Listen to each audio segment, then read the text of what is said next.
I'm gonna say this again too. I know we talked about this before when it comes to Cade. Really, anybody who's not from here, I hope that it doesn't get to a point where he feels like he doesn't want to be here anymore because he doesn't think that this team can ever win. Unless you're from here, I love my city. You love your city. You embody your city everywhere you go, and so do I.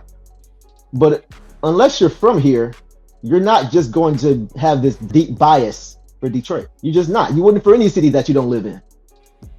So Cade is from Texas. Mm-hmm. You know, Houston drafted second.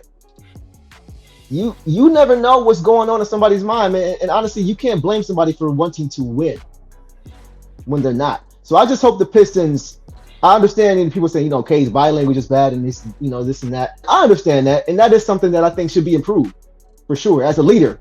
And he has for the most part, you know, telling everybody, you know, don't jump off the boat and things of that nature. But you can't expect the guy to just his whole career just let it ride away. Something he's worked his whole life for. Right. His whole life for. He's worked for this moment. So there's a window, like everything else. You can't expect him to just hang around and wait for the rebuild to finish or the restoration to finish 5 years from now. We need to get guys on this team that can help the other guys on this team. And we haven't done that. So we need to be careful. The Pistons need to be careful because they could be in a position, and I know it's not what everybody wants to hear, but they could be in a position where they lose him if they don't turn this thing around. Got to. I just wanted to say that. I just wanted to, because I mean, it's the truth, man. We don't want to hear it or say it. It is what it is. Look, you got players running into injuries not to come here. That should tell you the state of your city. Like, even though I've been screaming it in y'all ears for over 10 years now, nobody wants to play here. Right. Bro, when you go and draft and you get the luck that we've had, you have to put some winning around these guys or you're going to lose them. And the same old curse is going to keep happening where players leave here and springboard. Right. That's just what it is. Between Cade and Ivy, because everybody keeps saying Cade is not a point guard, Cade is not a point guard, Cade is not a point guard. In your opinion, what is the best way to utilize them? I mentioned in the last video, when you think about the bad boys, they've always had multiple ball handlers who can orchestrate the offense. They didn't with the going to work team because that was primarily Chauncey. But I think this is the first time we've had two guys of this caliber in the backcourt since then, as far as being able to orchestrate an offense. Since the bad boys, this is the best that we've had in terms of that. We've never had two guys that could do that or had the potential to be able to do that. Everybody know Rip Hamilton, as good of a shooter he is, he's not orchestrating no offense. But you have an Ivy and you have a Cade who can both do that in their own way. So from your perspective, not a right or wrong answer, but just from your perspective, like 40-60, 30-70, 50-50, who do you want to see the ball's hands in? Who do you think should be orchestrating the offense? Who should play off ball? Should it be a mix? Like, what you thinking as far as that? Neither. I don't want to see the ball in neither one of their hands predominantly. I want to see it in their hands to make plays occasionally. Like, for instance, what you're seeing with Ivy. You know what I'm saying? Make some sound decisions. Hey, you got it going right now. That's fine.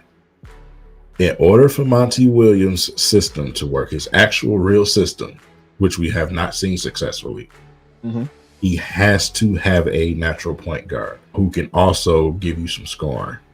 I need a floor general. When it comes to those two guys, I don't see floor general. I see someone who can handle the basketball occasionally. Let's just be honest. We love Cade, but he's not a pure ball handler, point guard type of guy. We've seen 6 and 7 turnovers games. You know what I'm saying? And, you know, we tried to say it was spacing. When we got to spacing, it still was happening. So that's just what it is. And that's we out of love. We need a point guard. We need a point guard, a real point guard, bro. And the problem is, where we going to get that from? You know what I'm saying? Unless one of these guys can develop and get better to where you can trust them to be that guy. Because when you mention those two teams, the bad boys had a natural point guard that could score. His name was Zeke. Exactly. The Warwick Pistons had you can't get more floor general than Chauncey Billups. Chauncey Billups will have 5 points some nights, and the Pistons will whoop people's ass. Yeah, because he got 15 assists. Yes. You see what I'm saying? So I need that, bro. I need that. You remember when we had that short blip of a Pistons team that we thought something of when we had Brandon Jennings and Drummond and those guys? Some night Brandon Jennings will give you 30, but then some night he'll give you 21 assists. Right. Yeah, bro. Orchestrating the offense. Right. We don't have that, bro. You know, when it comes to those two, me personally, I would love to play Cade at either the 2 or the 3. Okay. Let's talk about it. Yeah, I would love him to. So that's where you can hand him the ball. For instance, I mentioned it earlier. Not comparing him to LeBron, but LeBron. LeBron is a guy who can handle the basketball, distribute the basketball, but at the same time, he's the threat. He's the biggest threat on the court. Right. You see what I'm saying? So I wouldn't mind that. Ivy definitely coming along as a guy who can create shots for players. Right. So, you know, like I said, you can play them two guys at either position. But if they continue to, I'm not gonna say struggle because Ivy's not necessarily struggling where he's at. But if you're gonna continue to get struggling out of Cade as far as keeping the ball and taking care of the basketball, I feel like you almost have to move him to a better position where you say, Cade, just go be yourself. Go kill. Right. You know what I'm saying? Right. Nobody on this court can check you. Go kill. Right. You know, and we gonna have somebody to actually run the offense to get the plays set and everything else. That's probably part of the reason why you said what you said with Monty and why it lasted longer than it should have when you had Killian, because he wanted somebody who can handle the basketball and set the play. Out of those 6 games that we won, number 7 was playing. You know what I'm saying? So it's just that's a fact. And whether it's 2 points, 10 points, whatever the hell it was, 1 or less turnover, assists, rebounding, orchestration. That's what you need at the point guard position. So if you can find somebody who can do that and score, man, you're in the ballpark. Right. In the ballpark. Right. Somebody mentioned. Yeah, no, that's a good take. That's a good take. And I'm with that. I also don't want Cade full-time heliocentric ball in his hands every single play. He can provide so much more than that. If you do that, who's going to give him the ball in the post? Take advantage of his matchup. Something that we talked about last stream that he learned from Big Bro on how to do. Somebody mentioned play him like Grant Hill. That's what I would like to see more of that. Grant Hill was a small forward who could play point guard, which is what? A point forward. Perfect. Exactly. That's what I would. Perfect in that. Perfect. That's exactly where I was going. That's the move.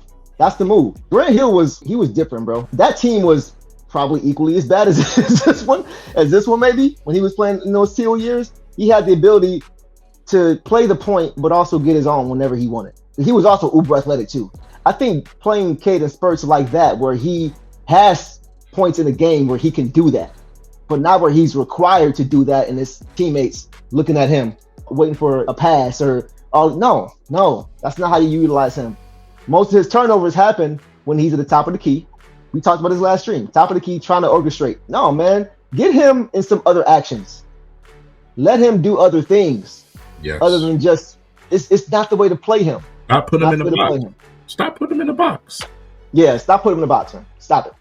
Harder than MTV and Y2K. You don't want to see, but that Y2K.